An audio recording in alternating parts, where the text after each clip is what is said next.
మన ప్రభువును ప్రియ రక్షకుడైనటువంటి యేసు క్రీస్తు నామమున మీ అందరికీ శుభములు వందనములు తెలియజేయచ్చు ఉన్నాను. ఇలాంటి దిన ధ్యానంలో భాగంగా 34వ రోజున గొర్రెపిల్ల యొక్క నిశ్శబ్దము, the silence of the lamb అనేటువంటి అంశం ద్వారా మీతో కొన్ని మాటలు పంచుకోవాలని నేను ఆశపడుతూ ఉన్నాను. అందరూ తలలు వంచి కళ్ళు మూసుకున్నట్లయితే చిన్న ప్రార్థన చేసుకొని మన వాక్య ధ్యానంలోనికి వెళదాం. మా ప్రభువా, మా దేవా, మా యొక్క వాక్య ధ్యానం అంతటిలో మీ యొక్క కృపచేత మమ్మల్ని నడిపించుమని యేసయ్య నామములో అడిగి వేడుకుంటున్నాము తండ్రి, ఆమెన్. యెషయా గ్రంథము 53వ అధ్యాయము 7వ వచనం చదువుకున్న తర్వాత మనం వాక్య ధ్యానంలోనికి వెళదాం. అతడు దౌర్జన్యము నొందెను, బాధింపబడినను అతడు నోరు తెరవలేదు.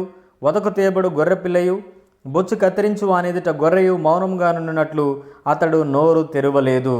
మౌనముగా నుండుట మరియు నోరు తెరవకుండుట మనం గమనించినట్లయితే ఇది ఒక గొప్ప శక్తి, ఒక గొప్ప నిగ్రహ శక్తి అయి ఉన్నది. ప్రియమైనటువంటి దేవుని బిడ్డలారా, నాడు యేసు ప్రభు వారు గురించి రాయబడినటువంటి యొక్క ప్రవచనం నెరవేరుబడులాగున యేసు ప్రభు వారు మౌనముగా ఉన్నటువంటి విధానము, పిలాతు ఎదుట, హేరోదు ఎదుట యేసు ప్రభు వారి మీద అనేకమైనటువంటి ఫాల్స్ ఎలిగేషన్స్, అబద్ధ సాక్ష్యములు ఆయన మీద ప్రవేశపెడుతున్నప్పుడు, ఆయన మీద నిందలు వేస్తున్నప్పుడు ఏ మాత్రము కూడా ఆయన టెంప్ట్ అవ్వకుండా, తొందరపడకుండా ఆయన నిశ్శబ్దంగా ఉన్నటువంటి విధానమును మనం గమనించినట్లయితే ప్రియమైనటువంటి దేవుని బిడ్డలారా, ఆ శక్తి ఈ రోజులలో మనకు అవసరము.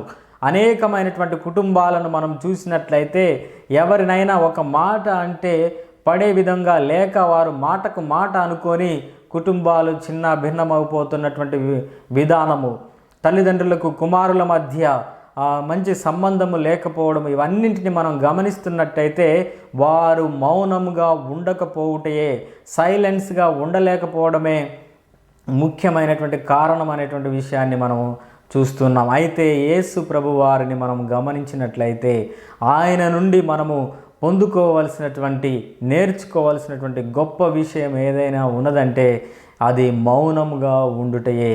మౌనముగా ఉండడం ద్వారా ఎలాంటి క్రియలు యేసు ప్రభు వారు జరిగించి ఉన్నారనేటువంటి విషయాన్ని మనం గమనించినట్లయితే ఆయన మౌనంగా ఉండడం ద్వారా దేవుని యొక్క చిత్తమును నెరవేర్చిన వాడై ఉన్నాడు.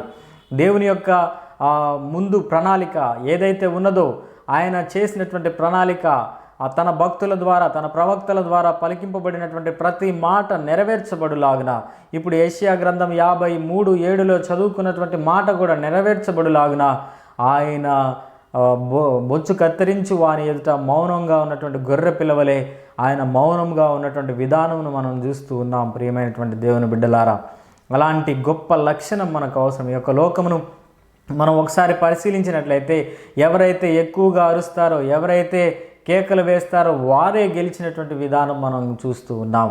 కానీ దేవుని యొక్క చిత్తము అలాంటిది కాదు.